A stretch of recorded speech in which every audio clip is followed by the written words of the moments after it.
Sábado de la octava semana del tiempo ordinario. Lectura del Santo Evangelio según San Marcos. En aquel tiempo, Jesús y los discípulos volvieron a Jerusalén, y mientras paseaba por el templo se le acercaron los sumos sacerdotes, los escribas y los ancianos, y le preguntaron: ¿Con qué autoridad haces esto? ¿Quién te ha dado semejante autoridad? Jesús les respondió: Os voy a hacer una pregunta, y si me contestáis os diré con qué autoridad hago esto. ¿El bautismo de Juan era cosa de Dios o de los hombres? Contestadme. Se pusieron a deliberar. Si decimos que es de Dios, dirá: ¿y por qué no le habéis creído? Pero como digamos que es de los hombres, temían a la gente porque todo el mundo estaba convencido de que Juan era un profeta. Y respondieron a Jesús: No sabemos. Jesús les replicó: Pues tampoco yo os digo con qué autoridad hago esto. Palabra del Señor. Bueno, recordemos que el día anterior el Señor, con celo por la casa de su Padre, había echado mercantes y cambistas y había volcado mesas. Después de aquella limpieza, verdadera, aunque no completa, purificación del templo, vinieron todos indignados, la crème de la crème, las autoridades mayores del pueblo, no faltaba ninguno. Sumos sacerdotes, escribas, ancianos, miembros del Sanedrín. Bueno, si antes dije no completa la purificación, es porque aquí aparecen aquellos de quienes debe ser purificada la casa de Dios. Los que se hacen detentores de poderes que Dios no les ha dado, porque en lugar de llevar al pueblo a la verdad que Jesús vino a revelar y a enseñar, se ponen contra él e instigarán al pueblo a rechazarlo. Vienen como autoridades que son a preguntar con la autoridad que creen tener. Ya desde el comienzo del atropello, porque vienen atropellando, el Señor los detiene y con su actitud, su pregunta y su respuesta queda muy claro quién tiene verdaderamente autoridad y con cuál autoridad hizo lo que hizo.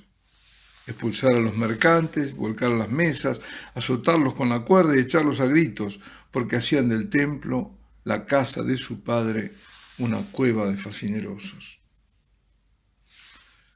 Y aquellos vienen furiosos. ¿Quién eres tú para hacer lo que hiciste? ¿Quién te crees que eres? ¿De dónde sacas esa autoridad? ¿Quién te dio permiso?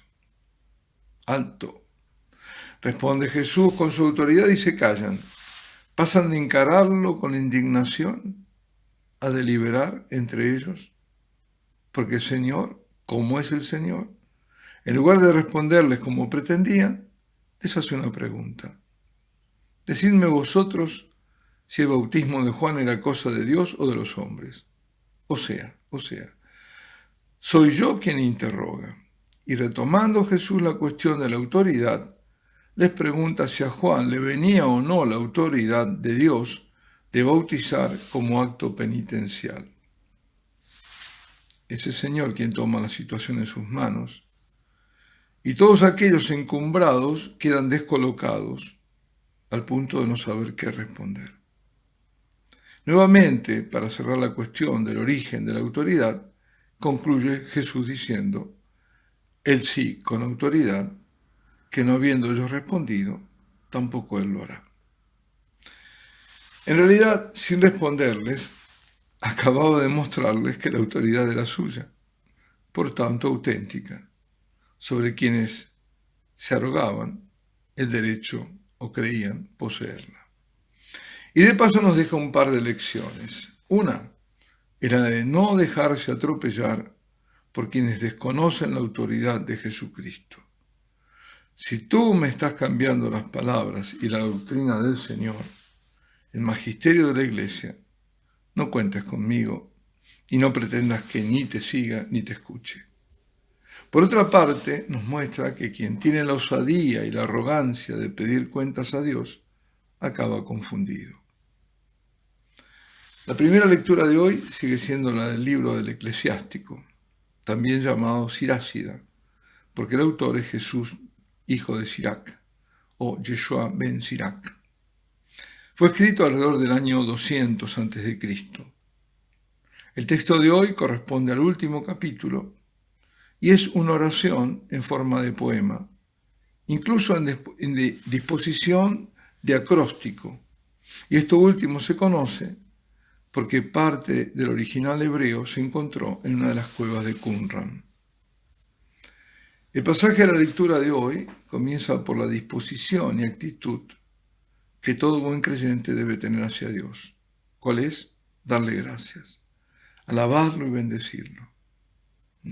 Qué poco agradecemos a Dios, y lo alabamos y lo bendecimos. Esto es lo que constantemente hacía nuestro Señor cuando daba gracias al Padre, por ejemplo, por los alimentos, cuando lo bendecía. Yo te bendigo, Padre, Señor del cielo y de la tierra, porque has ocultado estas cosas a sabios e inteligentes y se las has revelado a los pequeños. Y cuando a su nombre elevaba alabanzas, como cuando rezaba salmos, como aquella vez el gran Jalel, por última vez, que con los suyos canta antes de partir para el Getsemaní, la noche en que iba a ser entregado por Judas.